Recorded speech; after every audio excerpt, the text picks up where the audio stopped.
में एक ही चर्चाएं हैं कि कौन है नितिन नवीन, जिन्हें बीजेपी का राष्ट्रीय कार्यकारी अध्यक्ष बनाया गया है। उम्र सिर्फ है 45 साल। पॉलिटिकल बैकग्राउंड भी बीजेपी से ही जुड़ा हुआ है। 5 बार के विधायक हैं, बिहार में मंत्री थे, लेकिन बहुत लो प्रोफाइल। शायद ही बिहार के बाहर राष्ट्रीय राजनीति में उनका नाम भी किसी ने सुना हो पहले।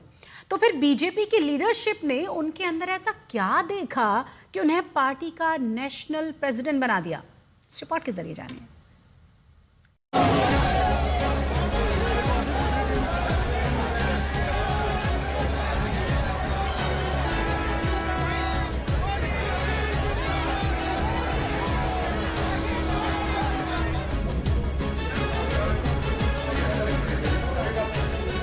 बीजेपी के दो पूर्व अध्यक्ष अपने नए अध्यक्ष का स्वागत कर रहे हैं।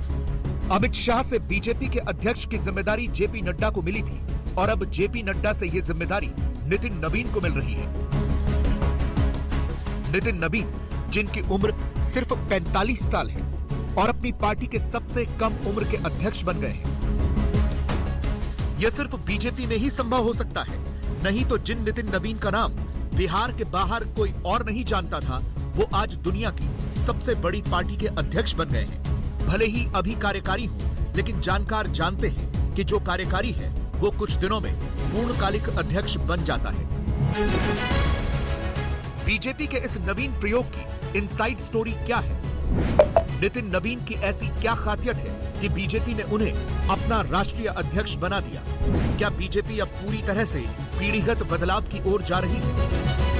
रविवार को जब बीजेपी की तरफ से ये चिट्ठी आई तो फिर खोजबीन शुरू हुई कि कौन है नितिन नवीन, जो बीजेपी के कार्यकारी अध्यक्ष बनाए गए हैं। बिहार के लोगों के लिए तो नितिन नवीन नया नाम नहीं है, क्योंकि वो बिहार से 5 बार के विधायक हैं, मंत्री हैं, लेकिन राष्ट्रीय राजनीति में नितिन नवीन का नाम बिल्कुल नया है और हर कोई यही कह रहा है कि यह नाम अचानक से कहां से निकला, क्योंकि कयास तो कई बड़े बड़े नामों के लगाए जा रहे थे, लेकिन बीजेपी ने इनमें से किसी को नहीं चुना। नितिन नवीन का नाम बहुत ज्यादा सरप्राइजिंग इसलिए है क्योंकि उनके पास राष्ट्रीय स्तर पर कोई बड़ी भूमिका नहीं थी। वो ना तो बीजेपी के राष्ट्रीय महासचिव थे, ना ही पार्टी के संसदीय बोर्ड में रहे। वो सिर्फ राष्ट्रीय कार्यकारिणी के सदस्य थे। छत्तीसगढ़ और सिक्किम जैसे छोटे राज्यों के प्रभारी थे। बिहार में के लिए यह बहुत ही फख्र की बात है कि हमारे माननीय नितिन नवीन जी राष्ट्रीय कार्यकारी अध्यक्ष बने हैं। परंतु भाजपा में यह कोई नवीन प्रयोग नहीं है। हमारे यहाँ कार्यकर्ताओं को दायित्व मिलता है, चाहे वह राजनाथ जी रहे हो, चाहे नितिन गडकरी जी रहे हो, चाहे माननीय गृह मंत्री अमित शाह जी रहे हो। उनको बहुत बहुत बधाई। और कांग्रेस का शक्ति प्रदर्शन था, लेकिन रैली के बाद जिस बात पर हंगामा हो रहा है वो है रैली में आए कुछ कांग्रेस के कार्यकर्ताओं के द्वारा मोदी के लिए कहे गए अपशब्द। वैसे तो कांग्रेस पूरे मसले पर पल्ला झाड़ रही है और बहुत साफ साफ शब्दों में कह रही है कि किसी ने क्या कहा उससे पार्टी का कोई लेना देना नहीं है। लेकिन बीजेपी ने संसद के दोनों ही सदनों में सोनिया गांधी और राहुल गांधी की माफी की मांग की है। मोदी तेरी कमर खुदेगी, आज नहीं तो कल खुदेगी। मोदी का अपमान, सड़क से लेकर संसद तक संग्राम। मोदी तेरी कमर खुदेगी, आज नहीं तो खुदेगी, अंत तो सभी का आता है। मोदी के आपत्तिजनक नारे पर बीजेपी और कांग्रेस की भिड़ंत। मोदी जी का कमर खोदने के लिए बात कहा गया है। सारे कांग्रेस पार्टी। कांग्रेस की वोट चोर गद्दी छोड़ रैली विवादों में क्यों आ गई? आदरणीय सोनिया गांधी जी, इनको देश से माफी मांगनी चाहिए। कांग्रेस की महिला नेता ने लगाया नारा, कांग्रेस ने किया किनारा। किसने कहा ये सब? हमें तो मालूम ही नहीं है। हमें मंच पे तो बिल्कुल ऐसा नहीं हुआ। पीएम मोदी को गाली वाला मुद्दा बीजेपी का ब्रह्मास्त्र है। दिल्ली के रामलीला मैदान में रविवार को कांग्रेस ने वोट चोर गद्दी छोड़ रैली निकाली। राहुल गांधी ने पीएम मोदी और अमित शाह पर प्रहार किया। मोदी जी की कॉन्फिडेंस खत्म हो गई है। आपने देखा, वो भी जानते हैं कि हमारी वोट चोरी पकड़ी गई है। हाथ देखा अमित शाह का, हाथ देखा कांपते हुए ऐसे देखा।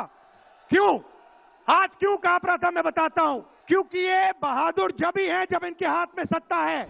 प्रियंका गांधी ने मोदी सरकार पर तगड़ा प्रहार किया। आज न्यायपालिका दबाव में है। सारी मीडिया या अडानी जी की है या अंबानी जी की है। आज परिस्थितियां ये है कि पिछले आम चुनाव में मुख्यमंत्रियों को जेल में डाला गया, कांग्रेस पार्टी का बैंक अकाउंट बंद कर दिया गया, भ्रष्टाचार के नाम पे तरह तरह के इल्जाम लगाए गए जिसका कोई प्रमाण नहीं है। जिनका दिल कमजोर था, जो सह नहीं पाए, वो उनकी पार्टी में शामिल हो गए। वैसे वैसे इनकी वॉशिंग मशीन उनको धोकर उनको पाक बनाती रही। कांग्रेस अध्यक्ष मल्लिकार्जुन खड़गे ने बीजेपी पर वार किया। ये लोग हमारे खिलाफ बात करते हैं, नेहरू के खिलाफ बात करते हैं, गांधी के खिलाफ बात करते हैं, अंबेडकर के खिलाफ बात करते हैं। वल्लभ भाई पटेल और नेहरू जी के बीच में